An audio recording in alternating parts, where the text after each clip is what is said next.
Hello, I'm Dr. Emily Cox Palmer-White, and the title of my talk is Burning Down the House, Fear and Privilege in the Handmaid's Tale.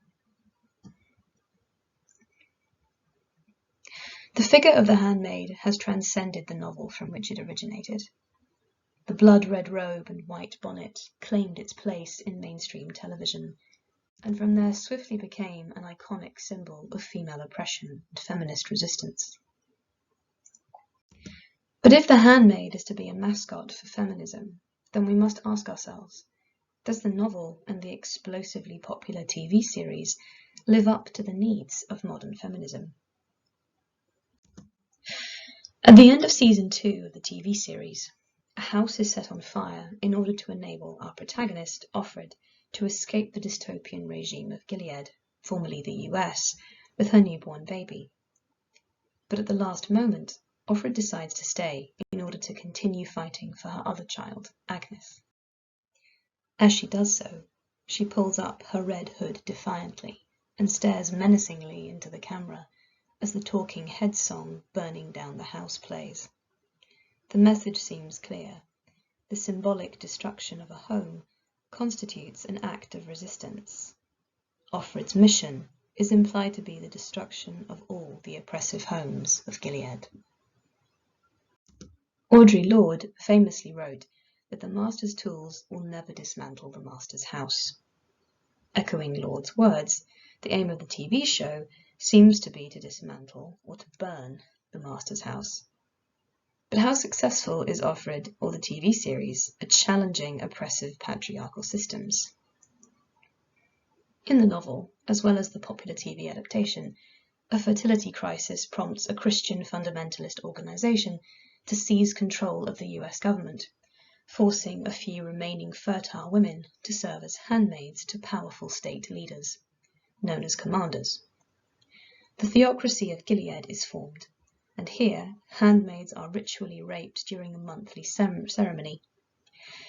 Handmaids are used as surrogates for children which are claimed by the commanders they serve and their wives.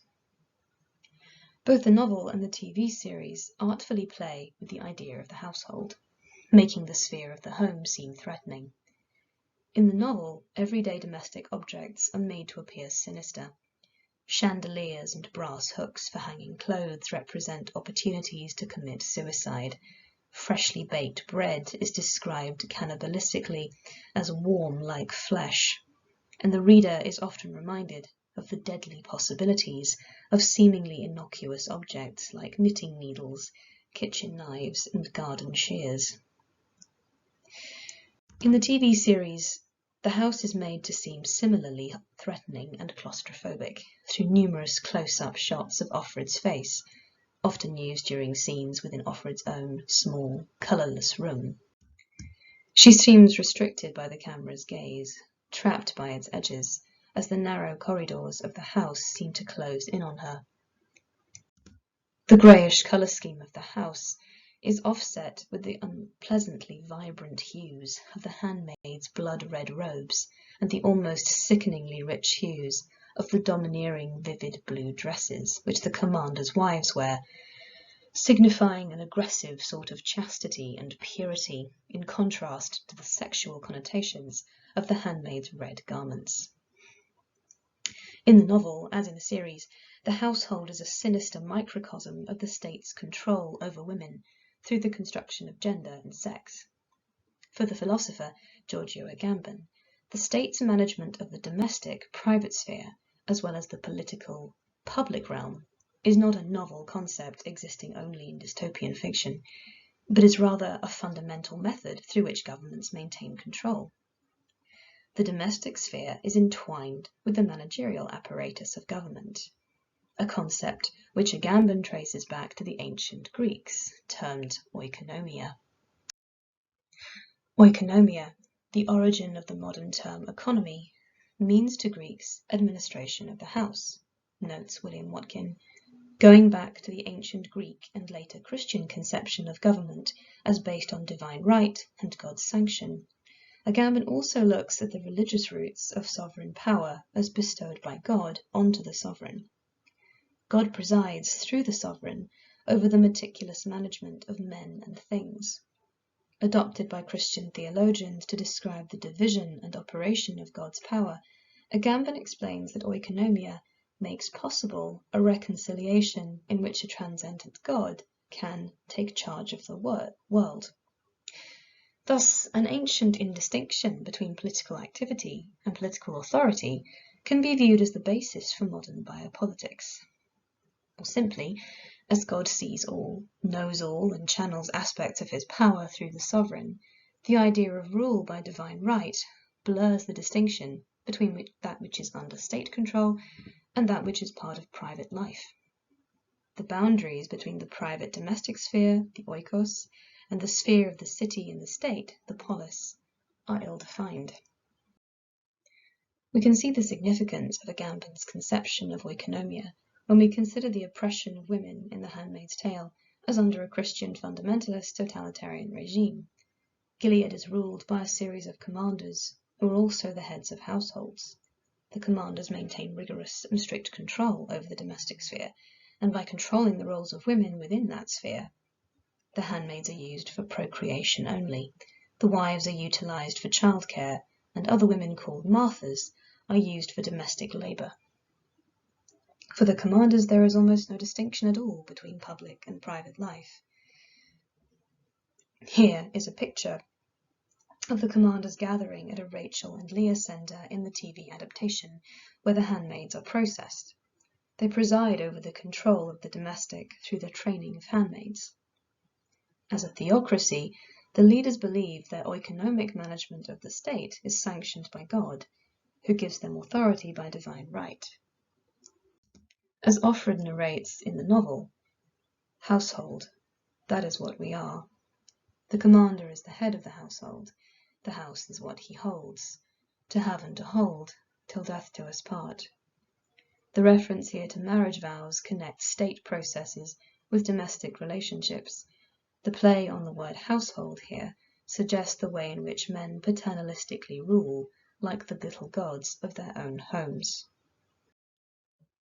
The narrative is able to astutely explore the nature of state power over the sphere of the home and its intrusion into private life. This links the dystopia of Gilead to our own society, where these oppressive systems operate in a more subtle manner. In Season 1 of the Handmaid's Tale TV series, Offred poignantly describes the connection between life before and after Gilead. There was a way we looked at each other at the Red Centre. Before, you didn't ever see it, not more than a glimpse. That look was terror, utter and unutterable. This cements the connection between women's oppression in Gilead and the more subtle oppression of the pre-Gilead world, whereby both forms stem from the same ancient biopolitical paradigm. The novel and TV show's depiction of the home as a suffocating battleground for control over the domestic realm exposes gender as a biopolitical form of management over both public and private spheres. Homes become not places of safety, but places which must be survived. In the first episode of Season 3 of The Handmaid's Tale, the Waterfords' house, where our protagonist Offred serves as a handmaid, is literally burned to the ground. This seems to represent a symbolic deterioration of the state of Gilead.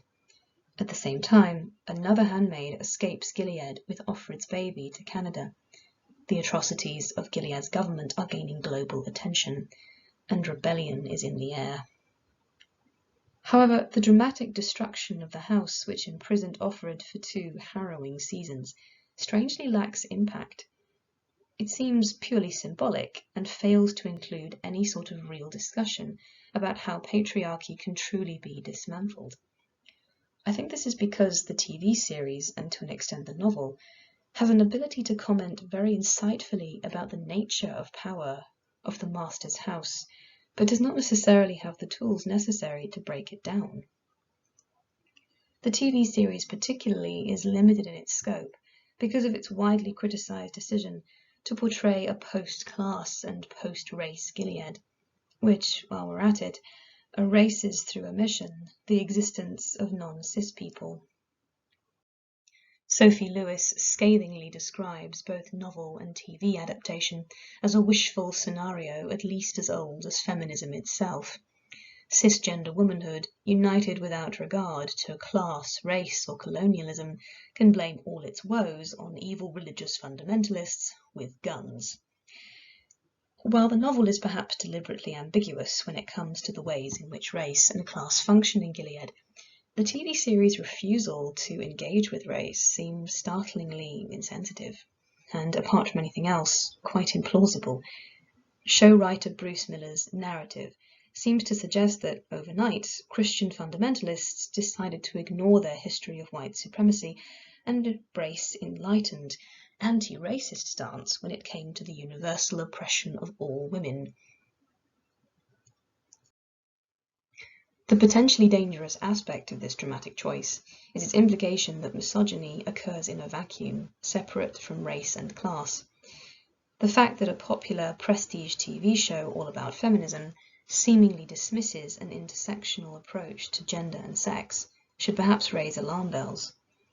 The problem is that the content of The Handmaid's Tale is not exactly a new story. It is, in some ways, as many critics have argued, a de-raced slave narrative. Angelica Jade Bastien argues that the TV series is more concerned with the interiority of white women at the expense of people of colour, who recognise that Gilead isn't a possible horrifying future, but the reality of what America has always been. I don't intend to argue in this paper that Her Handmaid's Tale series or novel is valueless, but I do think we should acknowledge openly and honestly where it fails as where it succeeds. The TV series, while intelligent, did not attempt to discuss experiences specific to women of colour in either the pre- or post-Gilead world of the narrative. And if this show now represents mainstream feminism, then does it not also represent another unfortunate repetition of Western feminism's history of failure to include the experiences of non-white, non-middle class, or non-cis women? Audre Lorde wrote her essay "The Master's Tools Will Never Dismantle the Master's House" for a humanities conference. The lack of diversity and nuance she witnessed there prompted her to comment on the particular arrogance assumed in any discussion of feminist theory without examining our many differences, and without a significant input from poor women, black and third world women, and lesbians. The TV show only seems to meaningfully include the experiences of the very last category, which Lorde mentions. Characters of colour are present in the show, but there is no discussion of how their experience of Gilead, or in the world that came before, differs from Offred's, implying that there is a universality and homogeneity to all women's experience of oppression. The flaws of the TV series are quite glaring, it would seem, but the novel, at least to me, seems more ambiguous. For me, the novel is as much about privilege as it is about oppression. Offred remembers her radical feminist mother, who warned her about the dangers she ignored, freedoms she took for granted. Offred remembers her pre-Gilead existence as a free and happy one. She reminisces, "I think about laundromats, what I wore to them, shorts, jeans, jogging pants, what I put into them, my own money I had earned myself." Her life was full of access to funds, washer-dryers and trousers, a good job, choices, beauty products and fashion mags. There is something perhaps slightly mocking in the narrative here, almost caricaturing a third wave or post-feminist attitude, the sort of lean-in feminism which encourages women to have it all by interacting with a patriarchal world on its own terms. All of the freedoms Offred enjoyed came with obvious strings attached, strings which she is able to immediately recognize in her life as a handmaid, when she describes herself as a doll for little girls that would talk if you pulled a string at the back. Offred remembers, but seems to not quite register the echoes of Gilead that existed in her old daily life. In the pre-Gilead world, Offred remembers how she and her college friend Moira once joked about essays they had to write on the topic of date rape, as if it were a subject of no concern to them. They also playfully fend off frat boys with water balloons who were trying to steal their underwear in an uncomfortable echo of campus sexual assault. Offred's narrative is specifically about a disillusioned and traumatic loss of privilege. What is disappointing is that Atwood never addresses some of the roots of this privilege. The likely white Offred enjoyed some rights, while many poor women, women of colour, and non-cis people had far fewer. Offred's story, while it never mentions race or class, gestures towards a sort of white middle-class feminist complacency. The privileges which Offred once enjoyed were fragile, in large part because they were not universally enjoyed by all women. In turn, if the Handmaid's Tale TV series, and all the iconic status it has earned, fails to take a nuanced approach to feminist theory, then it tacitly champions a limited and conservative version of female experience as the norm. In which case, it cannot hope to burn down the master's house. It can only, as Lord writes, temporarily beat the master at his own game. Thank you for listening.